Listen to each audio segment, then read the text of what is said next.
This quick guide shows how to buy shares of Sabre Insurance Group Plc, a UK specialist insurer listed on the LSE plc under the ticker SBRE.L. This is educational content only and not financial advice. To proceed, you need a brokerage account, and we use eToro as an example to demonstrate the steps. After registering, you must verify your account, usually with an identity document, and add funds before you can buy. Use the platform search bar and type the ticker SBRE.L to find the listing. Select the result that matches Sabre Insurance Group Plc to ensure you have the correct stock. On the asset page, review the company summary and the price chart to confirm this is Sabre Insurance Group Plc.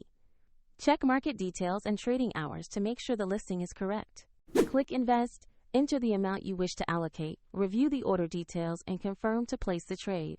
If the market is closed, the order may be queued or executed at the next session, and if your funds are insufficient, the platform will prompt you to add money before final confirmation. After the trade completes, your position will appear in your portfolio where you can monitor it. A link to eToro is in the description for reference.